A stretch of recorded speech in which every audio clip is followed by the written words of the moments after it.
One of the things we talk about in the book is just being flexible and being willing and open to learning new things, which, we found in many people that we've been talking to over the last few years aren't willing to be flexible. But I think this is a time now to rethink that attitude.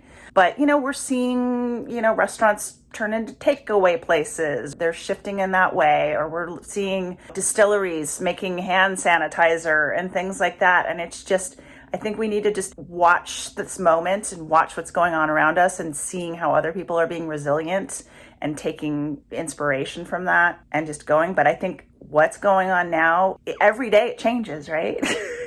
Every single day it changes. If there's one takeaway from what we've written in this particular book, it's having a willingness to be resilient and embrace change. One of the things we talk about in the book is just being flexible and being willing and open to learning new things, which, we found in many people that we've been talking to over the last few years aren't willing to be flexible. But I think this is a time now to rethink that attitude. But, we're seeing, restaurants turn into takeaway places, right? And they're shifting in that way. Or we're seeing, distilleries making hand sanitizer and things like that. And it's just, I think we need to just kind of watch this moment and watch what's going on around us and seeing how other people are being resilient and taking inspiration from that. What's going on now, every day it changes, right? Every single day it changes. So, if there's one takeaway from what we've written in this particular book, it's having a willingness to be resilient and embrace change. We really put a lot of emphasis on being adaptable throughout your career and just acknowledging the fact that things are always going to change. Technology is going to change. The opportunities out there are going to change over the course of your career. Maybe even the things that you're interested in are going to change. So I've been thinking about that a lot, through the lens of quarantine and everything, of just being adaptable and also being gentle with yourself too. There's a whole section of our book about self-care and everything. And I've certainly put a lot of that into practice over the last several weeks of just kind of being mindful of that, because there's so many people doing, these amazing projects and posting them on social media and going, oh, look at my, half-finished novel, or, Shakespeare wrote King Lear when he was, under quarantine. It's really, really important to maybe take a step back and acknowledge the things that, you really need on the basics, the Maslow's hierarchy of needs, starting from that and then working up to your big novel or your big startup or the next big thing that you're going to do. I think it's really important to acknowledge things are not normal right now. And it's that way for everybody. And we have to remind ourselves that, because nobody's looking at you critically right now, or they shouldn't be, because if they are, they're insane. Yeah, I think if we just all come out of this, relatively unscathed, it's a win, Yeah. And you can't predict, you just literally can't predict the future, and you really, at this point, we're taking it one day at a time.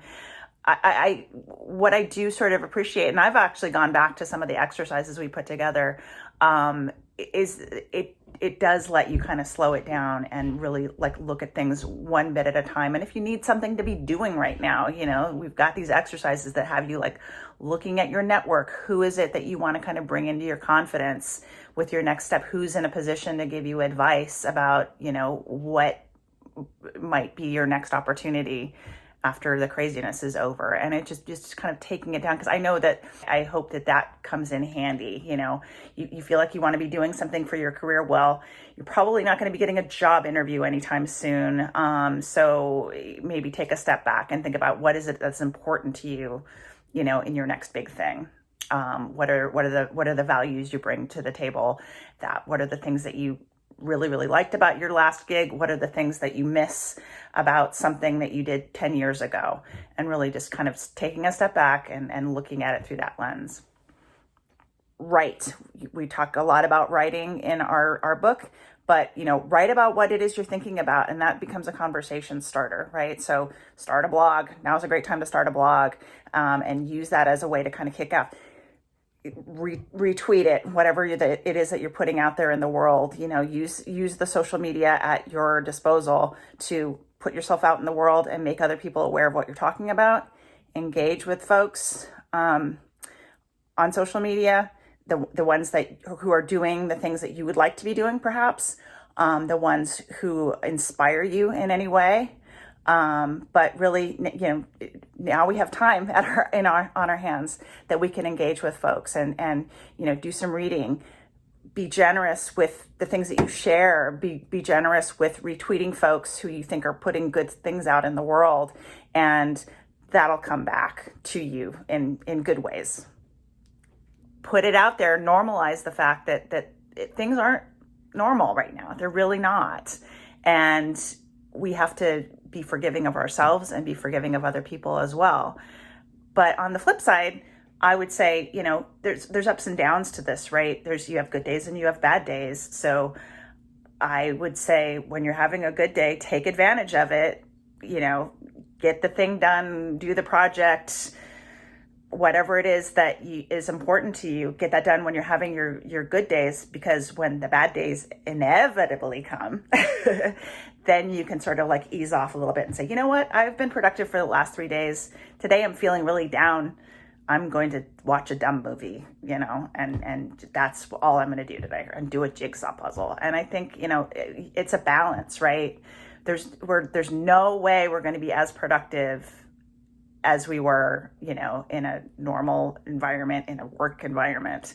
There's just no way with all the distractions and everything. Even if you live alone, even if you don't have a pet to take care of, it's still not normal. So, but in a world where maybe you have to get things done, or somebody has expectations of you to get things done, just take advantage of the times when you do have that energy, and try to take care of yourself so you do have that energy on some days, so that when you have the bad days, you can step back and take it easy on yourself. Individually, I think we need to start by just being honest, and being honest with our close circle and with our communities and stuff about how this is affecting us.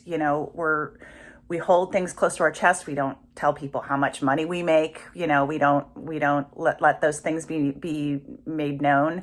So I think we need to start being open and honest about the kinds of things, how this has impacted us, the kinds of things that have happened as a result of all this. And I think collectively, as a community, we are stronger. And I can only hope that the fact that this is affecting privileged people as well as people, who've always been struggling. I hope that the fact that privileged people are experiencing this as well makes a difference. My son goes to a school with a lot of non-native English speakers, a lot of folks, first-generation immigrants. And they are struggling, they're still struggling with getting the whole online learning thing happening and getting kids access to Chromebooks so that they can do this. And honestly, the San Francisco Unified School District is actually contemplating giving all kids A's for the rest of the year so that everyone has an even playing field. I think that that's indicative of hopefully larger change that's going to happen, as we realize how difficult these folks have always had it, because we're now experiencing some discomfort ourselves. So if we can muster the energy and the momentum from all of this and pull together after this, I think that's where the seeds of change happen. I think the seeds of change happen in politics. A lot of this comes down to, who is in charge and who we've put there. And so I think as part of smaller communities and stuff, we can make change happen, starting at a local level and working our way up from there.